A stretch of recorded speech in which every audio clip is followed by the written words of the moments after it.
Naive Theater of the Air presents Rewired by Matthew Broyles.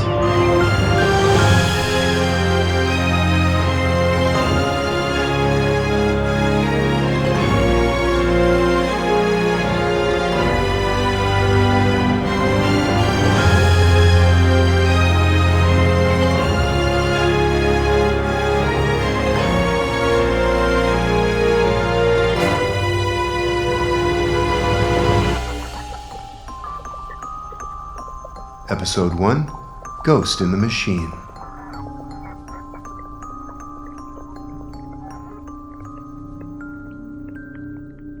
Didn't know I could see you, did you? I'm not one of your meat toys. Come on down. I got something for you.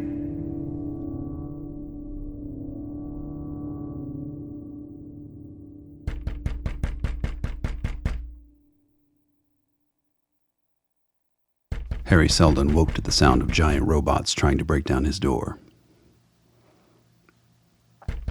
His eyes scanned the dim room. What the hell time was it? A steel pole of a headache thrust itself between his eyes, and he struggled to decide if it was wise to answer the door.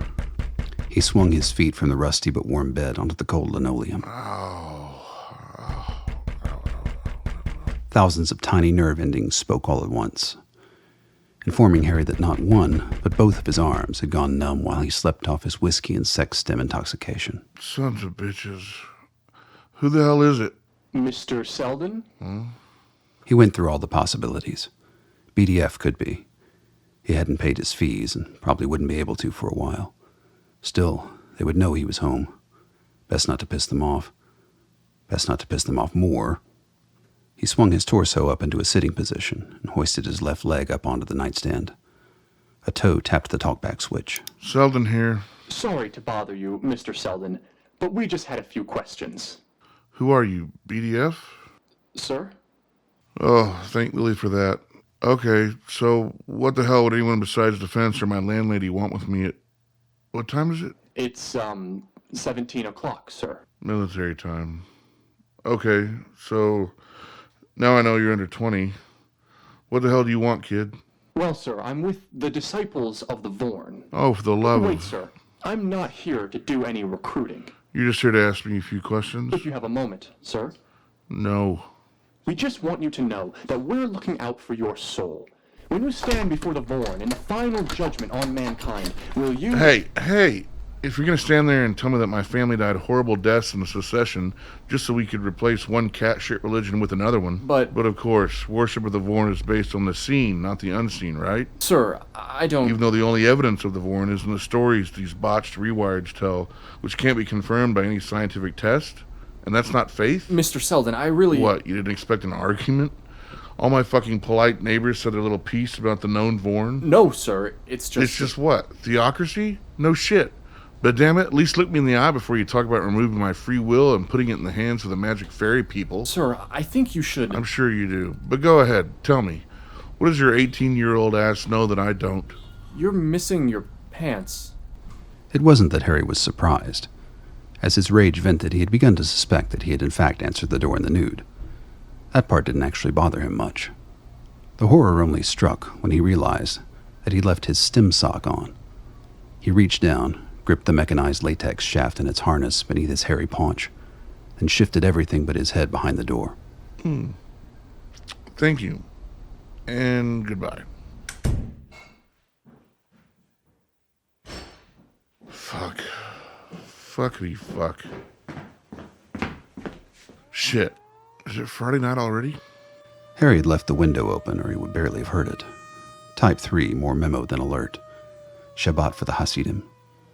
Harry's head was still in a fog of alcohol and sex stem. He risked cracking the shades open a hair. A bright bird at the feeder by the window. What the hell are we to you, bird? This one just stared at him. Somebody's escaped tropical bird, a cockatiel maybe. Probably wouldn't last long in Brooklyn, though there were supposedly still a bunch of parrots in Prospect Park who kept warm next to the power boxes in winter. Why the hell did I leave the window open anyway? Wait. Dad? Dad? Damn it. a space on the coat rack where the old man's fatigue jacket should be. Gone hunting. Harry flipped out his pod and hit his father's username. Busy. I'll bet he is. Crazy son of a bitch is going to get us both kicked out of the city walls. Goddamn botch job. Stupid double nuts. We could map the brain, but still use these damn strings to keep shoes on. As he fumbled with the laces, he glanced towards the open window. The bright bird was gone, leaving only pigeons. He closed the window, startling but not scaring them. Harry's father once claimed that pigeons could see the Vorn, but then he claimed that he could also see them, so Harry had to consider the source. Out the door and into the gunmetal gray dusk. The sky hung low, making the burrow feel smaller. Light from old and safe all-media vids peeked out from windows down the block. It was getting cold. He slipped on the gloves and began to walk hurriedly down the couple of blocks to the train.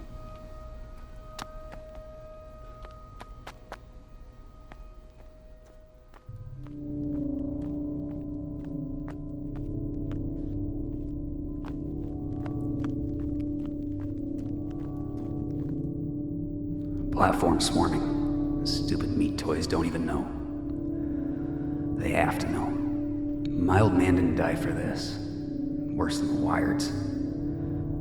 Next train's a big one from downtown. I see you. I see you.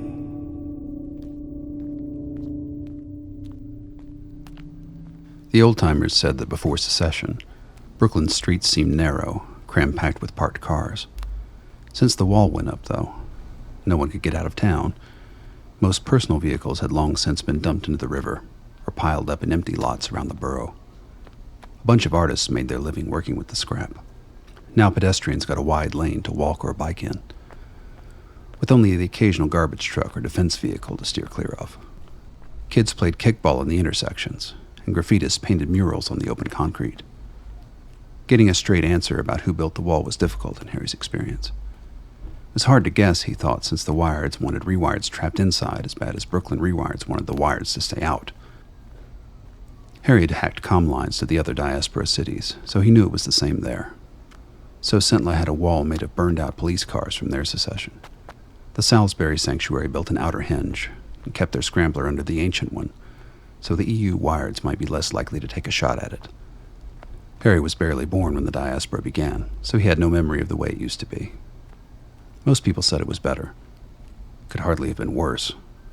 The Coney Island train ran overhead most of the way through Brooklyn, before plunging into the tunnels and under 4th Avenue, all the way to its endpoint downtown.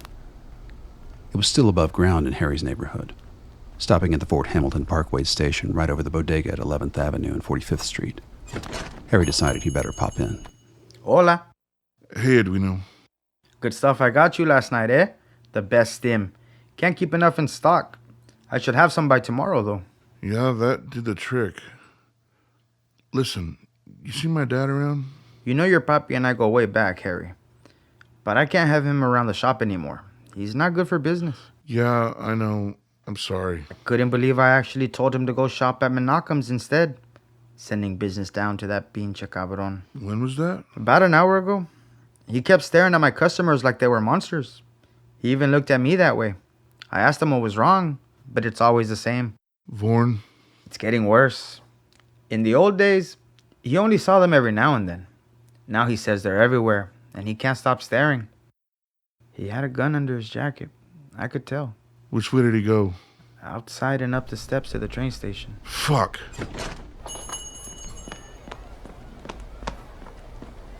The sun was fading, and Harry knew the big trains from downtown would soon be arriving, with their loads of commuters.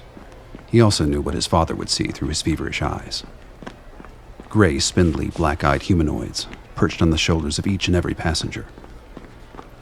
Beings which only he and a few others with broken brains claimed to see. The Vorn. Harry swiped his pass card and cleared the turnstiles. No. Jesus. Dad, no. Harry was unarmed, of course.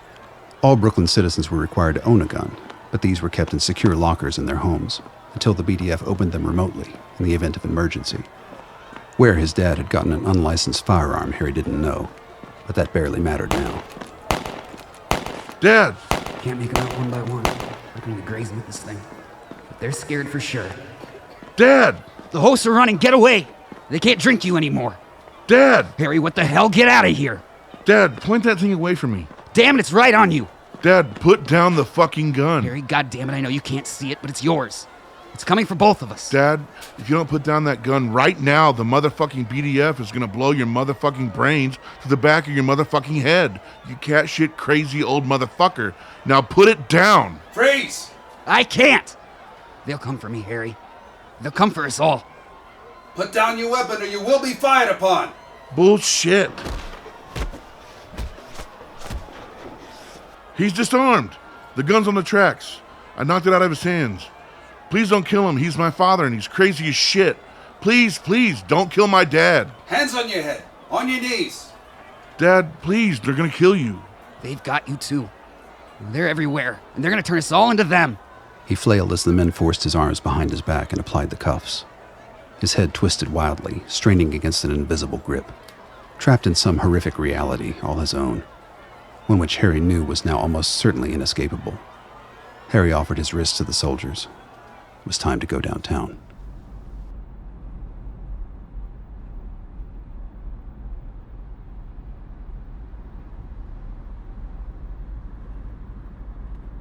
Night had fallen on downtown Brooklyn. The massive gun turrets atop Borough Hall glowered darkly as the armored transport passed through the security gates. Through the trees of Columbus Park and over the wall, Harry caught a glimpse of the fortified Manhattan Bridge, once a vital link between the boroughs.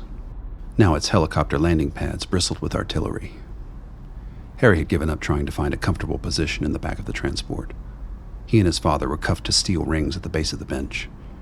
He could neither sit upright nor lie down. His dad had finally passed out after fighting empty air all the way to the vehicle. He sat slumped over his knees, saliva pooling between his feet on the floor. It was only once they'd gotten on the road that it occurred to Harry. Why had there been no stunners? They were common crowd control implements in Brooklyn, would seem to have made sense against a deranged assailant. It seemed a bit odd, as did the lack of questioning from the soldiers. It was almost as if they were expecting this. Hey, officer? What is it? He didn't kill anyone, did he? Please tell me he didn't. No fatalities. You got lucky. Yeah, lucky. At last they arrived at the hulking Brooklyn Defense Force headquarters. A thick, featureless, impregnable rectangle of nuke-defying transmetal. It didn't even need a sign. Everyone knew exactly what it was, and how likely you were to make it out of there if you were so unlucky as to raise the ire of the BDF. Which he, Harry Selden, and his insane father had just done. It wasn't as if he had had much of a life to leave behind. Maybe Edwino would lose a few bucks of booze and stem sales. Maybe his unemployment officer would have a little more time on his hands. Maybe his files would move from the active cabinet to the other one. That would be it. Still, he didn't know what awaited him. People he knew, none of whom had ever been inside, said all kinds of things. Torture, underground labor camps, incineration, who knew? It wasn't that the BDF was crooked. Not any more than other governments, anyway. It had just adopted a no-tolerance policy towards threats to the very fragile existence of the Republic of Brooklyn. They couldn't afford to fuck around. An underground entrance with a door 6 feet thick yawned open, and harsh white light from inside stung his eyes. They pulled into the most immaculately clean, sterile parking garage Harry had ever seen. The vehicle stopped at a set of sliding doors, flanked by 2 solid blocks of 7-foot-tall uniformed flesh and muscle, who promptly swung the vehicle's door open and stared dead-eyed at their new delivery. His father was put on a stretcher between the mooks, and Harry was frog-marched behind, through vaulted halls of gleaming gray transmetal. No bolts, no blemishes, nothing but a solid block carved to order. Humanity might one day perish, Harry thought, but this building would be here long after the sun burnt itself out. Ahead, Harry saw his father's body disappear into a doorway. Harry's guards steered him into the next room, where a simple steel table set between 2 simple steel chairs. A viewing window into the room where his dad lay was opaqued. He didn't see any horrible torture implements, but they could well be in some hidden hatch, or in the room next door. Without a word, the guards removed Harry's cuffs and set him down in the chair facing the window. They exited without comment, and stationed themselves outside the doorway. It was at this point, waiting for who knew what, that Harry finally began to freak out a little. He managed to control his shaking only through grinding his teeth nearly into powder. This was serious shit. He was no longer in the known universe of experience. The sound of approaching footsteps made him clench his buttocks painfully and become ecstatically grateful that he did not have anything in his stomach at that moment. When he recognized the face of the man who walked through the door, he couldn't believe his eyes. Hello, Harry. Dr. Barrett, I didn't know you were with the BDF. I'm not, but defense does make use of my expertise, as is their right. I know why you're here, or rather, I know why your father is here. Of course you do. I'm so sorry. I didn't know he was that far gone. I swear I didn't know that he was armed. You're not on trial, Harry. No one was hurt. If they had been, you and your father would be dead by now. Yeah, I know. However, we are not remotely out of the woods. It would be one thing if he had just been some random maniac shooting up the Fort Hamilton station. But the fact that it's Lars Selden makes the whole thing rather more complicated. Harry kept quiet as the windows silently shifted into transparency. In the room beyond, his father was stretched on an operating table, his limbs secured tightly. He was still unconscious. In the underground vault at the public library, there's a 20th century flat-screen archive of President Dwight Eisenhower giving his farewell speech. At the very dawn of the consolidation of state and corporate power, fascism, which the U.S. had ostensibly just fought a war to defeat, the old man saw what was coming. Harry had heard this speech before, in school, but he wasn't about to interrupt. But the newborn beast was already feeling its strength, covering its tracks, creating exciting and fun diversions to make the flat-screen audiences priorities for them. That president was the last remnant of the old guard, and the new guard would already be a part of the system. It started with Bernays in the 1920s, the science of opinion-making. Certainly the idea of controlling public opinion was hardly new. Rulers back to the dawn of civilization tried their hands at it, with varying degrees of success. What no one knew was that it would never completely work as long as it was a product of the state.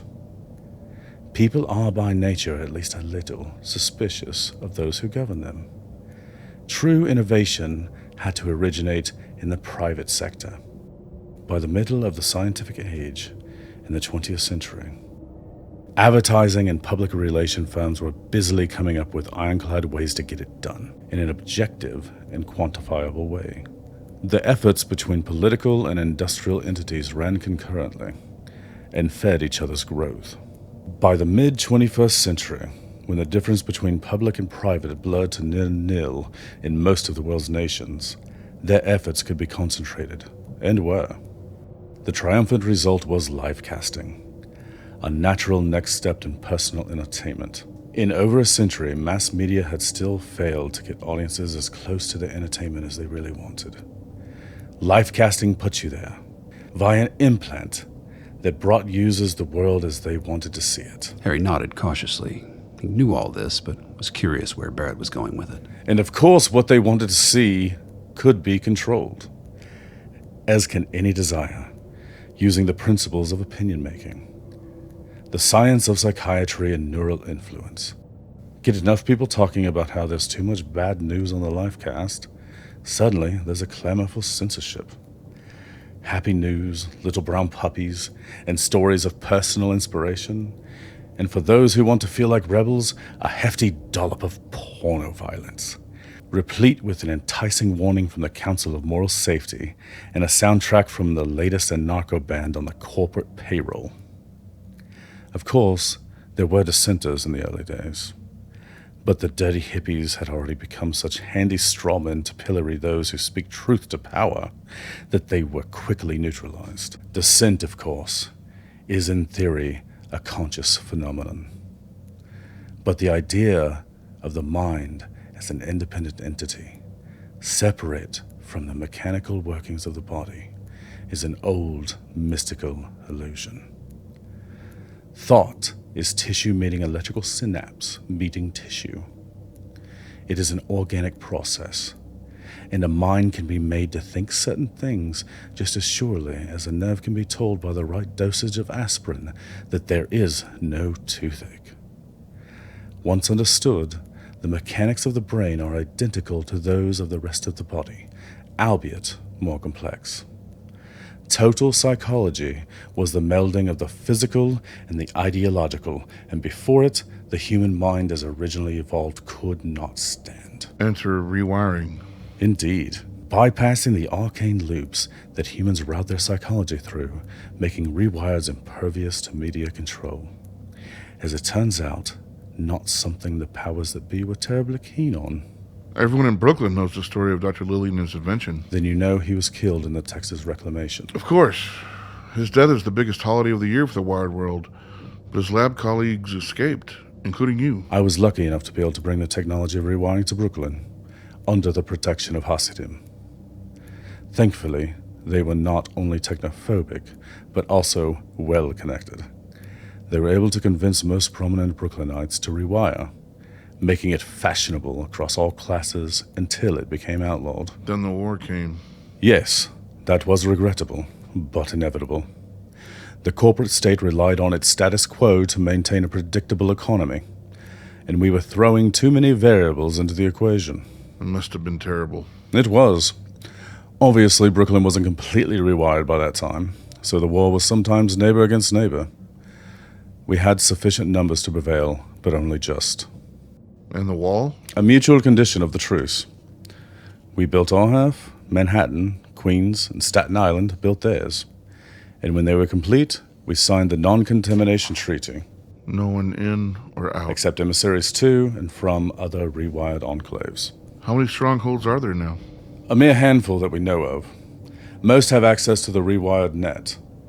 Once in a while, we get an ambassador from the nearest ones. I assume the Wireds make that as difficult as possible? Originally, there were 20.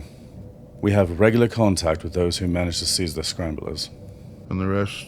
We can guess, but this does bring us to your father. Harry stiffened. He sensed a door opening somewhere in the darkness. You see, our scientists knew how to break the scrambler codes, rendering enemy missiles inoperative, but we had to get to the control bunker. We needed grunts. Wait, you don't mean... Yes, Harry. Your father was on the team that penetrated the bunker. His commander was incapacitated by enemy fire, and Sergeant Selden assumed command. They got us in. Okay. Wow. Why am I only just now learning about this? Because something else happened during that raid.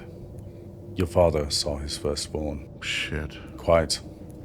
Only a few cases of hallucinatory rewire side effects were known at that time, and your father had not exhibited any prior to that raid.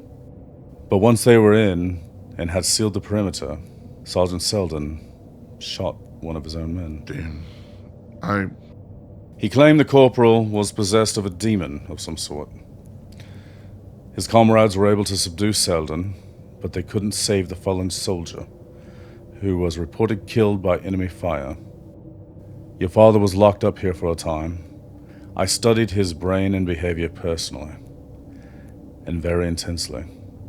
In the end, we were not able to duplicate the malfunction. I thought he was stationed in Sault Ste. Law when I was a kid. That's what we told your mother. He was here. Right here, in fact. In that room. So, why did you release him? What do you know about the Vaughn? Are you serious? No, I don't believe in them either. But it's a very interesting side effect. Only 1 in every 250,000 rewireds exhibit it. Poor bastards.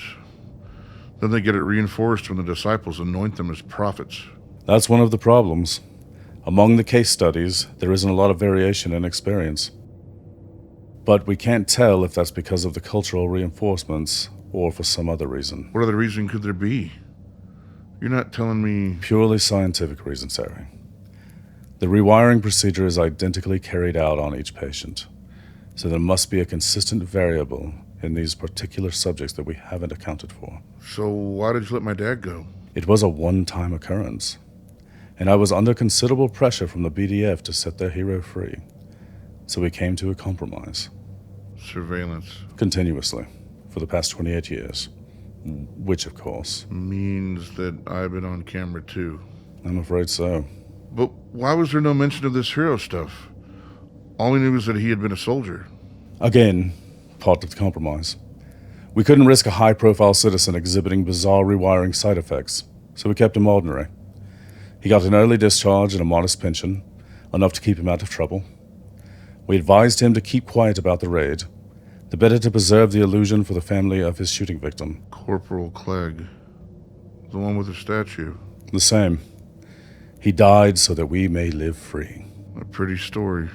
Much prettier than the truth. So, you must have known about the gun. The one Dad used today. And? You may have noticed that your father's become rather more vocal lately regarding his theories. And? We've only barely managed to keep his behavior under the radar. Brooklyn is a big place, but word travels quickly these days. He has been in contact with the Vaughn Elimination Front. Shit. That's worse than the disciples. In many ways, yes. They're the ones who provided him with the gun. Their stated aim is the illumination of the Vaughn threat, and they have some interesting ideas about spreading awareness. Like shooting up train stations? Not as an end in itself. They believe that seers, and only seers, can separate the Vaughn from their hosts. By blasting them. This is all anecdotal. No laboratory evidence of such separation exists. But there are seers who suggest it works, at least momentarily. Throwing the symbiosis out of complacency, they believe they can break the connection to those hosts, allowing the humans, in their Vaughn-free state, to realize that they have been victims of pan-dimensional parasites. So you decided to let him give it a shot? The BDF wouldn't let us lock him up preventatively. Now we have sufficient cause. We? There are those on the council who believe the rewire malfunctions constitute a significant threat to the security of the Republic. Shattering the illusion of perfection? I seem to remember that you wanted him locked up. Yes, to solve his malfunction, but not for propaganda reasons. Otherwise, what separates us from the Wireds? The game of power is always afoot, Mr. Selden. Either we have it, or the Wireds do. Here, we have created a world where even the lowliest citizen has a fighting chance for success. The Wired world stacks the deck. Altering history and concealing public health threats seems like stacking the deck to me. You are free to return to the Wired world anytime you wish, Mr. Selden. I assure you I can arrange it. If you do not appreciate the gift I have given you to improve your miserable, depraved little life, it can be taken back at a moment's notice. Now sit down. From today on, your father is in the care of the Republic of Brooklyn. I intend to get to the bottom of the Vaughn malfunction in order to perfect the rewiring process for future generations. As you are in possession of sensitive state secrets, you will be a permanent guest here at BDF headquarters. I have arranged your accommodations, which I trust you will find satisfactory. Goodbye, Harry. With that, Harry was left alone, likely for the rest of his days on the Earth. Too much information all at once, swirling around his bewildered brain. It pushed against the weight of his history to date and displaced it all too easily. If there remained any doubt, it was now extinguished. His life was over. And it hadn't really ever begun. Mr. Selden. Oh, Jesus. Where did you come from? I am Mr. Foch, psychology department clerk. Your room is waiting. If you'll follow me... Harry gave his poor, unconscious father a sad look through the window, then stood to leave. Foch spun neatly on his heel and led the way out the door and into the corridor. Harry had no choice but to follow. They proceeded up a flight of stairs and down another long hall lined with opaque and numbered glass doors. At number 6, Foch stopped so abruptly that Harry nearly ran him over. The little man spun around efficiently on his heel, meeting Harry's eyes and taking him aback. Breakfast is served at 7 in the cafeteria at the end of the hall. Lunch is at 11:30. Dinner is at 1800. The library, gym, and all media rooms adjacent to the cafeteria are open to you at all hours. You are not to leave this floor unless accompanied by authorized staff. Surveillance is 24/7, 360. If you have any needs, dial 1 on your compad to summon me. Okay. Hey, look, Mr. Foch? Yes? The thing is, I haven't had anything to eat since last night. This whole thing kind of sprung up on me, you know what I mean? Well, it is outside of protocol, but as you have only just entered our system, We can make a one-time accommodation. I will send something to your room. Something... Do you have a meal preference, Mr. Selden? Not really. Surprised me, I guess. Your room, Mr. Selden. Harry stepped inside. A reasonably sized studio apartment, only barely furnished. Bed, bathroom, desk, couch, just the necessities. It occurred to him then. His stim sock. He'd left it at home. Well, of course he had. But he hadn't known that today was the last day of his life outside this giant metal box. What would happen to their old apartment? Even now, the BDF was probably confiscating his hack box, his vintage all-media player, even his great-grandfather's books. He jabbed the compad. Your meal is being prepared, Mr. Selden. I know, Mr. Foch, it's just, Do you know whether any of my personal effects from outside will be brought here? Possibly. Is there any item in particular you would like to request BDF inventory control to forward? Well, there are some books, paper books, pre-all media. After scanning, their retrieval should pose no security risk. I will forward your request. Right. Good. That's good. But there's one more thing. Yes, Mr. Selden. It's very valuable to me, and if it's not too much trouble, I'd really like to have it. Have what, Mr. Selden? Look, I don't know what people around here do for stimulation, apart from watching all media and eating. There are things that I really can't get anywhere else, and I doubt seriously that the BDF has this sort of thing laying around. I mean, maybe they do, but they wouldn't tell anyone about it. At least I don't think they would. Are you referring to a penile stimulation interface? God, it sounds so much worse when you say it. Yes, that's the one. Mr. Selden, the BDF is not responsible for satisfying all the various predilections of its guests. Wait, Mr. Foch, I mean, come on. Everyone has to do something about things sometimes, right? Mr. Selden, I make no representations as to the bodily habits of BDF personnel. No, that's not what I meant. Nor indeed of the public at large. It is both the cost and the benefits of an open society that citizens may do as they please in the privacy of their own homes. Right. But as you may have noticed, BDF headquarters is not a private residence. Right. Will there be anything else, Mr. Selden? Mr. Selden? No, there won't. Thank you, Mr. Foch. You're quite welcome. Little bastard. Harry seethed. Still, it didn't pay to shit in his new bed already. A bed which was looking a little more comfortable now that all the excitement, terror, and general mind-fucking had worn off. Harry was dimly aware of a tuna melt with chips and a pickle being shoved through a slot in the door, just before sleep took him.